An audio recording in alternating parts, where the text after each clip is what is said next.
Kızlarında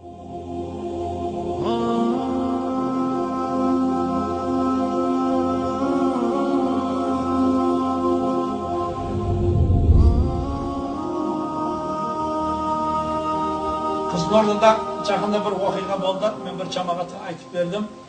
Bir қыз маған звондай, ұстаз dedi, мен бір жылдан бері орамал тағып жүретін едім.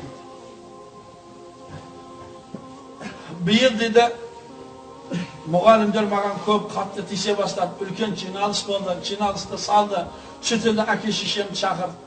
Әке шешемнің алдында мені өте қатты позор қылды. Шетелде әкем мені сол жерде ұрды, орамалымды жұлды, орамалымды тартты дейді.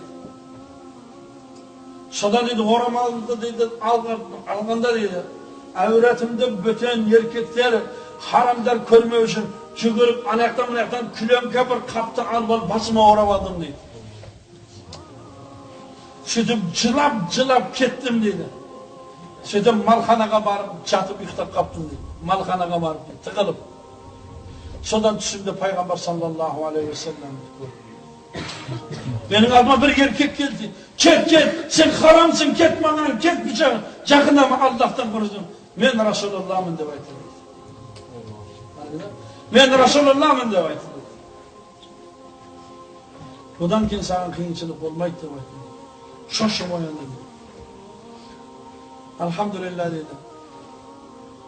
Енді маған ешкім тиіспейді. Қарың, Пайғамбар саллаллаху алейхи ва саллямды түсімізді көргенбіз бе? Жүрегінде Пайғамбарға болған махаббаты бар адамға Пайғамбар алейхиссалам түсіне кіреді. Махаббатыңның барлығы дүние, қатын, базар, кәсім шалбар болғаннан кейін түсіңде сол нәрсені көресің де. Егер шынымен жүрегінде Пайғамбарға болған махаббат, Пайғамбарға болған махаббат болатын болса, Пайғамбар алейхиссаламды адам көреді.